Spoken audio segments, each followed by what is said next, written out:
Today, I want to talk to you about the transitioning process from when God is calling you out of your space of a comfort zone and He's calling you into the unknown, or He's calling you into a space of where you're not, the uncertainty.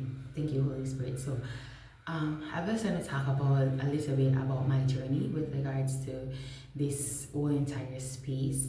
So I did a video of talking about I think it's the first video on my channel where I was talking about the Holy Spirit called me to move and I did not know what I was going to do, where I was going to go. So backtrack, before that, He had called me out of my job. I've always wanted to do content creation and to do YouTube and whatever, but that just was not the time for it. Well, I was doing it, but it wasn't producing any fruit or anything like that because I was doing it off the world.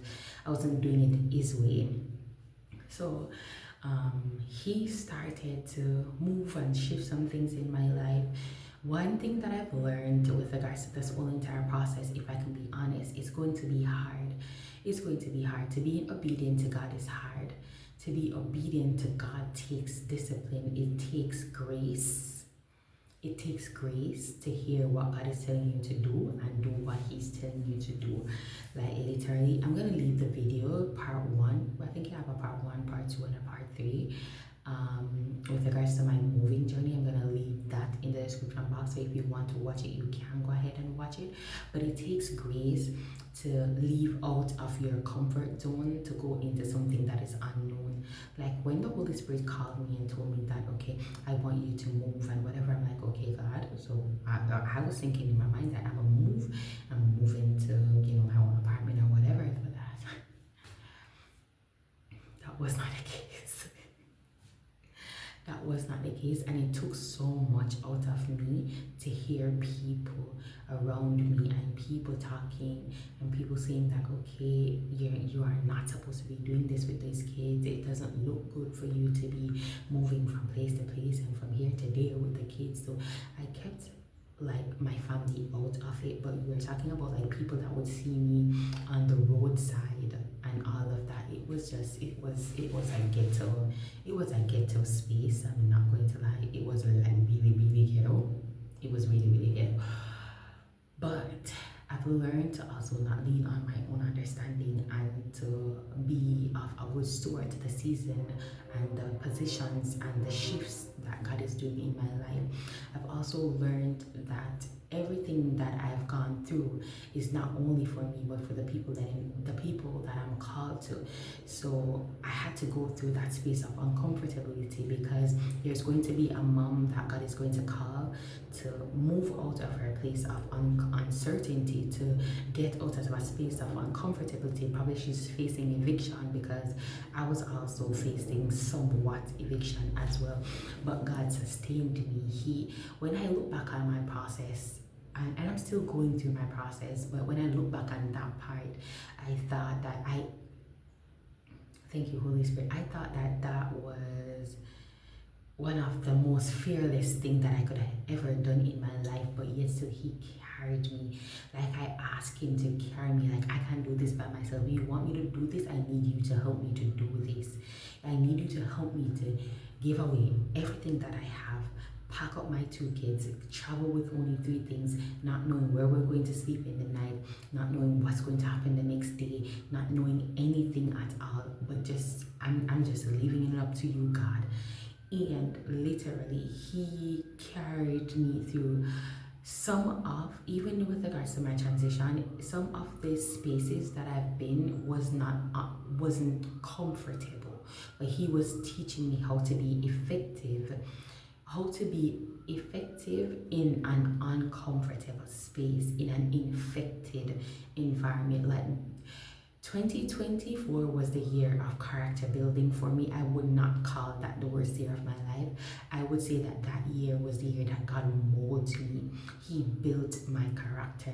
And if looking back at it now, I'm just grateful that He did what He did, because that, as also helped me to become more compassionate towards people, to be able to say, okay, when I see a mom going through something, I can say, okay, Lord, I know exactly what she's feeling, and I wish I could be of help for her, because I know exactly how it feels to be going through something, to be going through this phase, and it's like you don't know what to do. Thank you, Holy Spirit.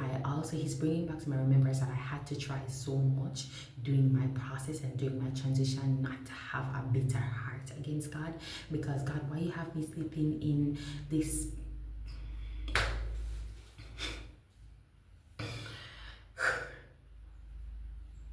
but that was my carnal thinking. That was my carnal thinking.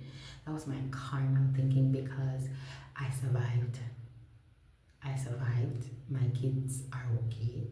We're at a space now where it's still not where we want to be, but we're allowing God to do what He does. So I had to try. I submitted to God. It did not go how I thought that it would go, but it still even turned out better somehow. Like, it's crazy. It's crazy. It still turned out better. Not better in a way that I'm comfortable, but better in a way that I can see His hands on whatever it is that He's doing with regards to my life. I had to try so much not to have bitterness and resentment and certain things with regards to God, because I was like, you took me out of my comfort zone. You took me out of the space that I call comfortable. You took me out of the space where I was living in a 2-bedroom, fully furnished and everything, and my kids had everything that they could want. We were living, it wasn't a case that we had everything together, but you know, we were comfortable, and you took me out of that space to where now me and my kids are sleeping on the same bed. They don't have everything, they don't have this, they don't have that, so they have to suffice with the little that they have. Like, it took so much in me not to have any resentment against God. And my daughter, she was so understandable, because she's more older than my son, so she has a more understanding. She was so understandable during this entire process and this shift. She was like, hey mommy, God is going to come through for us. God is going to ensure that we're okay and all that. And to have her, you know, like telling me that gave me somewhat grace to go through it more. So I don't know if you're a mom and you're currently homeless right now, or you're just going through a phase, you're facing eviction or whatever it is.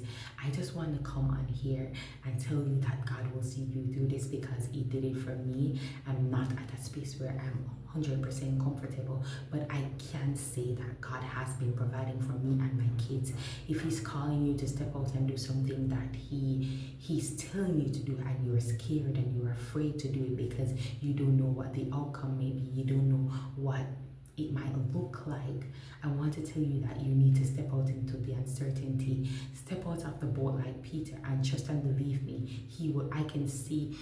When I say step out of the boat like Peter, I can see like a vision of him, like you know, like when Jesus was riding on the water and Peter stepped out and Peter was sinking, and God stretched His hand and hold him and pull him up. That's exactly what I'm seeing right now.